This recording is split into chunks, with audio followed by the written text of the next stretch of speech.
मान लो इसमें चार्ज कितना है Q2, कैपेसिटेंस कितना है C1 और पोटेंशियल मान लो कितना है V2। दोनों को आप पैरेलल कनेक्ट कर रहे हो, इस पे बेस बहुत सारे क्वेश्चन आएंगे याद रखना। तो जैसे ही मैं इन दोनों कैपेसिटर को पैरेलल कनेक्ट कर रहा हूं, ध्यान से सुनना, ऐसे ऐसे ऐसे ऐसे दोनों कॉमन पॉइंट से जुड़े। मान लो ये पॉइंट ए है और ये पॉइंट क्या है B। दोनों का कॉमन पॉइंट है, इसलिए हम कह सकते हैं दोनों कैसे जुड़े हुए हैं, पैरेलल से। अब जैसे मैंने इनको पैरेलल कंबाइन किया, तो मुझे बताओ अभी तक तो जब ये कंबाइंड नहीं थे तो दोनों का अलग अलग था पोटेंशियल। पहले कैपेसिटर का पोटेंशियल V1 था और दूसरे का क्या था V2। और आपको पता है जैसे ही हम किसी भी दो डिवाइस को पैरेलल कंबाइन कर देते हैं तो उनका पोटेंशियल क्या हो जाता है, बराबर हो जाता है, सेम हो जाता है। तो अब इनका पोटेंशियल क्या हो जाएगा, सेम। तो कैसे सेम होगा, रीअरेंजमेंट होगा। आपको पता है ना पानी अगर एक जगह पोटेंशियल ज्यादा एक जगह कम है तो वाटर हाई पोटेंशियल से जब तक कि इक्विलिब्रियम की स्टेट ना आ जाए। या फिर हम बात करें हवा, हवा जो चलती है वो कैसे चलती है, डेंसिटी अलग अलग हो जाती है, कहीं पे ज्यादा हो जाती है कहीं पे कम, तो फिर वो बैलेंस करने के लिए मूव करती है। वैसे पैरेलल में पोटेंशियल तब तक चेंज होगा जब तक कि दोनों बराबर ना हो जाए। तो कितना इसका फॉर्मूला बनेगा, उसका फॉर्मूला निकालते हैं। तो पहले से एक बात ध्यान से सुनो, अगर मैं बोलूं कि इस पूरे सर्किट में टोटल पोटेंशियल कितना होगा, इस टोटल सर्किट का टोटल पोटेंशियल क्या होगा, तो आप क्या बोलोगे, इस सर्किट में मौजूद टोटल चार्ज डिवाइडेड बाय इस सर्किट का टोटल कैपेसिटेंस। ठीक है, कैपेसिटेंस का V क्या होता है, Q/C, PQ क्या होता है CV। तो अगर इस सर्किट का टोटल पोटेंशियल मुझे निकालना है तो मुझे क्या करना पड़ेगा, total charge divided by total capacitance. तो देखो पहले V की वैल्यू निकाल लेते हैं। तो टोटल पोटेंशियल अगर सर्किट का निकालना है V, तो आप क्या बोलोगे, total charge divided by total capacitance. यहां तक कोई प्रॉब्लम नहीं होगी। टोटल चार्ज कितना है Q1 प्लस Q2 और टोटल कैपेसिटेंस, कैपेसिटर जब पैरेलल में होता है तो कॉम्बिनेशन कैसे निकलता है, डायरेक्ट जोड़ देते हैं। सीरीज में होंगे तो 1/, की फॉर्म में जोड़ेंगे। तो देखो V इक्वल्स टू क्या हो जाएगा, टोटल चार्ज कितना है टोटल दोनों कैपेसिटर में, पहले में Q1 है दूसरे में Q2, तो टोटल चार्ज कितना हो गया Q1 प्लस Q2। और टोटल कैपेसिटेंस देखो, अगर ये सीरीज कनेक्टेड होते तब तो हम 1/C1 प्लस 1/C2 करते, बट ये कैसे कनेक्टेड है, पैरेलल, तो क्या हो जाएगा C1 प्लस। देखो एक चीज ध्यान से देखना, हम कैपेसिटर को उल्टा भी तो लगा सकते थे, ऐसे भी तो लगा सकते थे। देखो ये जो कैपेसिटर लगा हुआ है, अगर मैं इसको ऐसा लगा देता तो इधर साइड नेगेटिव आ गया, इधर साइड, तो नेगेटिव चार्ज पॉजिटिव को क्या करेगा, कैंसिल आउट करेगा। तो वो एक अलग केस होगा जिसको अभी हम पढ़ेंगे। इसलिए इस केस में अगर उल्टा लग रहा था तो ये चार्ज क्या होता है, फिर माइनस होता है, नेट चार्ज क्या होता, कम होता। बट अभी कैसे लगा रखा है हमने, पॉजिटिव को पॉजिटिव से नेगेटिव को, तो दोनों चार्ज ऐड होंगे इस केस में। ये बात सबको समझ में आ गई।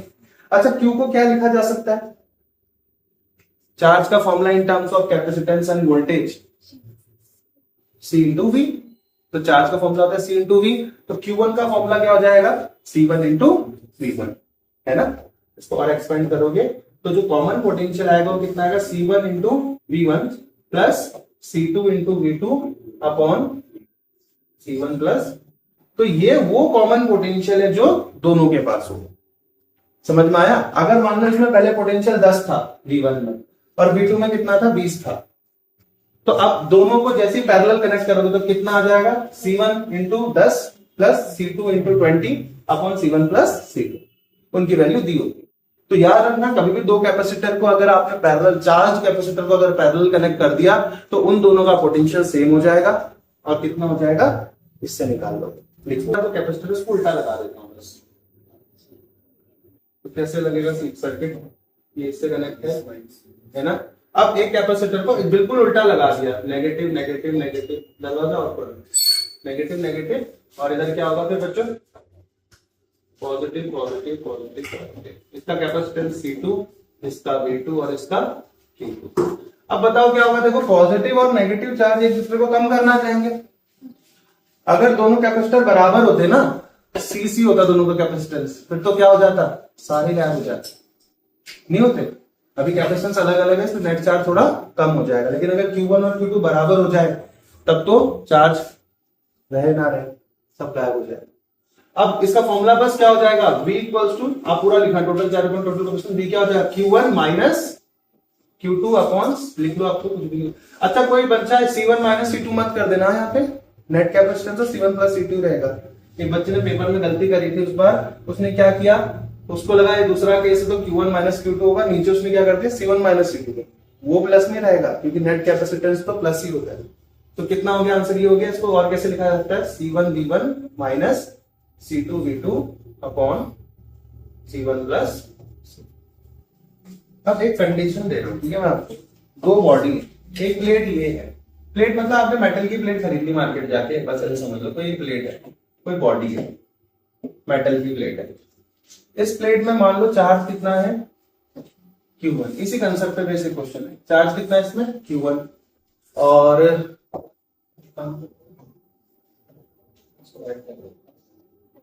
Q1 हो गया। और इसके बाद अगर बात करें तो इसमें कैपेसिटेंस C1 मान लो इसका, और पोटेंशियल V1। ऐसे दूसरी बॉडी है, इससे बेस्ड अगर कोई क्वेश्चन बना तो ऐसा बन सकता है। दूसरी बॉडी है, उसका जो चार्ज है वो Q2 है, कैपेसिटेंस C2 है और पोटेंशियल V2। ठीक है, इन दोनों को मैं वायर से कनेक्ट कर देता हूं। किससे कनेक्ट कर देता हूं, तो जैसे ही मैं इन दोनों को किसी वायर से कनेक्ट करूंगा तो बताओ क्या होगा। किसी वायर से कनेक्ट कर दिया, किसी दो कैपेसिटर,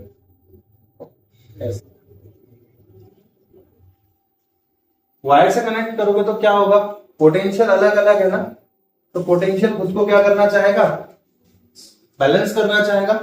मान लेते हैं कि ये हाई पोटेंशियल है, V1 क्या है, ग्रेटर देन V2, कंडीशन दे रखी है कि V1 इज ग्रेटर देन, तो बताओ इधर की ओर पोटेंशियल क्या होगा, फ्लो किधर की ओर आएगा, बड़े से कम की ओर आएगा, तो सारा फ्लो किधर की ओर होगा, इधर की ओर। कब तक होगा, जब तक बैलेंस ना हो जाए। अच्छा अब सोचो, इस चार्ज में कुछ एनर्जी भी तो होगी, तो एनर्जी भी ट्रांसफर होगी, एनर्जी भी बैलेंस होगी। पर जब यहां से एनर्जी यहां जाएगी तो बीच में रास्ता कौन है, वायर। अब जब यहां से एनर्जी या चार्ज ट्रांसफर हो रहे होंगे, एक चीज याद रखना, देखो V की वैल्यू बराबर हो जाएगी, इससे कुछ फर्क नहीं पड़ता कि Q भी बराबर हो, पोटेंशियल बराबर हो सकते हैं, पोटेंशियल बैलेंस हो रहा है, लेकिन चार्ज बराबर हो ये जरूरी। ये तब बराबर होगा चार्ज जब दोनों बॉडी का साइज भी और शेप क्या हो, एग्जैक्टली सेम हो। इस केस में सेम ले रखा तो मेरे को नहीं लेना चाहिए उसे सेम, ये समझ आई बात। इसका शेप थोड़ा अलग है, थोड़ा और पतला कर, तो अब इसमें चार्ज होल्ड करने की कैपेसिटी अलग है, इसमें अलग है। चार्ज कैसे होल्ड करेगा, जिसका शेप है उसका। अब ये देखो इसका आकार अलग है, थोड़ा सा साइज, इसको अलग कर देते हैं। तो अब मुझे बताओ, अगर दोनों का आइडेंटिकल होते ना, दोनों एक जैसे होते, तब तो पोटेंशियल भी बराबर हो जाता है और चार्ज भी बराबर हो जाता है। लेकिन इनका जो है साइज अलग अलग है, जैसे दोनों में पोटेंशियल बराबर हो सकता है, लेकिन चार्ज बराबर होने की गारंटी नहीं होती। वो तभी होगा चार्ज जब दोनों का शेप क्या होगा, बराबर हो। लिख लो, इसमें मैं लिखा देता हूँ, बाद में लिख लेना आराम से। अभी देखो एस, यहां पे लिख देता हूं ना, आप भी लिखना S V1 greater than V2, so for equilibrium potential will try to reach its equal value। ठीक है, so for equilibrium